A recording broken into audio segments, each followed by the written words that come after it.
Hey guys, it's Fallon. Welcome back to my YouTube channel. So today I am going against a brown belt from my gym. His name is Fabian. He is a lot bigger than me, but he does a very good job at focusing on technique rather than strength and weight, so you guys can see that in action. So right away I go for a knee slice, pass all the way to north-south, and he turns into me, so I end up circling back into another knee slice. And this time when I go into the north-south area, he goes up to his knees, so I have to sprawl on top of his shoulders and now try to take the back.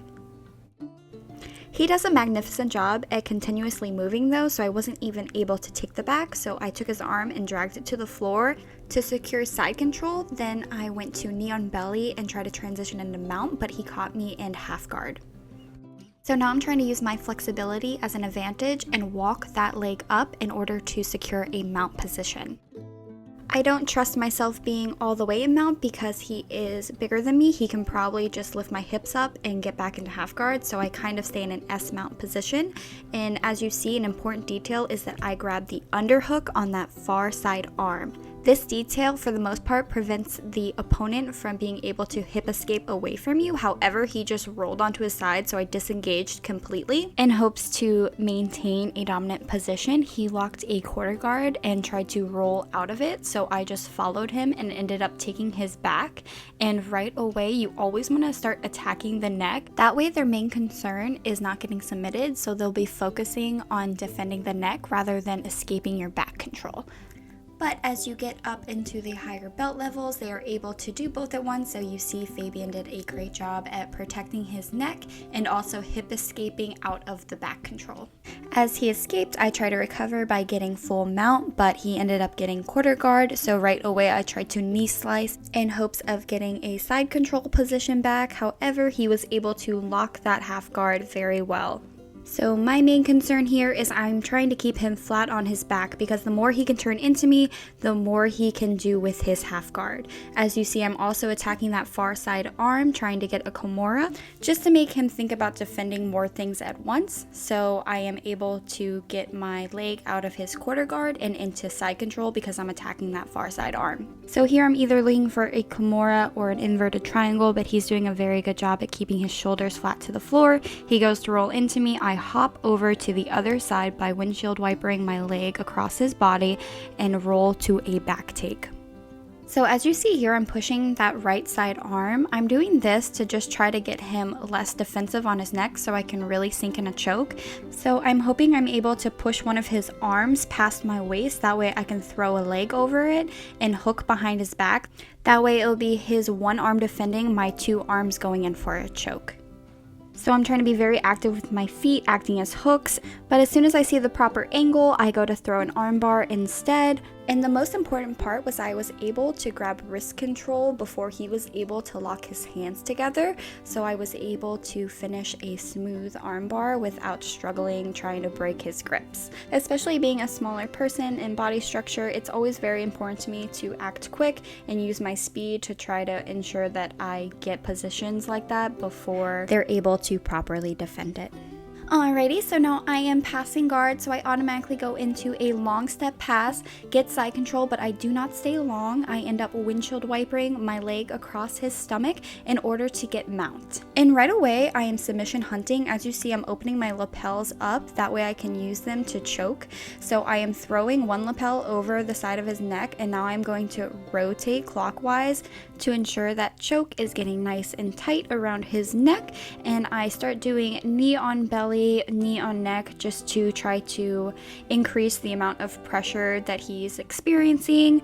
And here's just kind of a waiting game, seeing if I need to readjust the lapel grip I have, or maybe put my right hand underneath his neck and then apply shoulder pressure just to get the choke nice and tight. So I ended up getting the tap, and now we get to have fun all over again. So now Fabian goes to his knees, so I start playing guard. Right away, I'm trying to get a deep collar grip and use my feet as little hooks to just push him away, trying to get some space for a triangle or an omoplata. He goes to stand up, so I use my left foot kind of as a K-guard, and I put my knee on the inside, rotate under, almost like I'm going for a calf slice. I just started working K-guard, so this looks pretty sloppy, I'm not gonna lie to you guys. I definitely should have threaded my leg through to ensure that he wouldn't be stepping into me, but I just went for a single leg X instead because I realized that K-guard was not working for me there. And I go for a straight ankle lock hold on that left leg, trying to push away and create as much space as possible to get a straight ankle lock. So right here, I probably should have just bellied down and tried to finish the submission there. But as you see, I'm trying to grab a hold of his right pant leg and push him away with that angle. However, I definitely should have bellied down now that I am rewatching this. So now he's doing a very good job at grabbing my shoulders, grabbing my lapels, and pulling him into me. That way I can't stretch all the way back and actually get the submission. So I keep trying to create space between him and me so I can get this submission, but I'm trying to push his body away from me with my feet. He ends up going for a straight ankle lock as well, so I start to get nervous and just try to disengage completely. I don't even want to go for the straight ankle lock if he's going to start attacking my feet. For some reason, I usually lose that battle. So instead, I go back into my guard. So again, getting a deep collar grip with my right hand. That way I can try to manipulate his body weight a little bit. He goes for double unders. So right away, anytime someone goes for double unders, I automatically go for an underhook and then grab a gable grip with my other hand and put my elbow almost on their cheek. And I pull their arm into me while basically pushing their face with my elbow, and I can usually get a triangle from there. Fabian could feel it coming, so he disengages from the double unders and tries to do like a sit out pass to the side, and I end up grabbing an omoplata. To defend that, he goes to his back. I end up in a high S mount position, and right away when I am in this position, I want to start either trying to attack a triangle or trying to attack an arm lock on the arm that's in the inside. But as you see, he's doing a good job at pushing my hips up. That way he can get his head outside of my triangle, and now he's in a more safe position here. So my thoughts here were if I could lock his shoulder down tight enough, maybe I could go for a wrist lock on him. So as you see, I'm really just trying to sit on his shoulder and bicep area in hopes that I will be able to finish with a wrist lock. Or honestly, I could pull his arm to me and then lock the triangle on the other side again. But for some reason, I tried to take mount. I should have definitely spun the other way around and tried to get a triangle.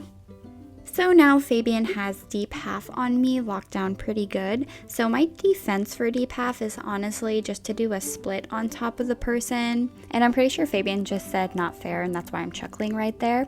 So instead of doing the deep half, he goes into a single leg X and sweeps me from there. And now he is starting to attack my far side leg for a straight ankle lock. And I didn't think I would get a straight ankle lock on the foot that I'm attacking, but I was just doing it in hopes that maybe he would get scared and let go. But he finishes the straight ankle lock on me, so he had a beautiful sweep right into a submission. So now I am playing guard again, and right away I grabbed the lapel, so I must have been trying to do something new and work a little bit of lapel guard in my game.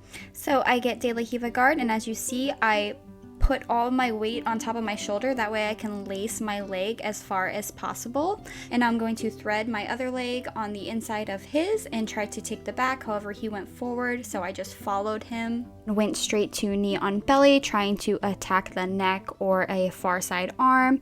As you see, I don't typically go to side control because I don't like applying a lot of pressure onto a person, because that's usually how I get flipped off of someone. So instead, I was kind of just like standing on his body trying to get mount position, which I did. And he has one arm on the outside, so I have a triangle available, but instead I rotate all the way to an arm bar. And as you see, this time he had his hands locked together, so that makes it a lot more difficult on me trying to break his grips and get the arm bar. However, time ran out, so we didn't get to see the outcome of that position. But that is the end of this video, so I hope you guys really enjoyed watching, and don't forget to hit that like and subscribe button so you can see more videos just like this. I hope you guys have a great weekend, and I will see you on the mats next week. Bye guys!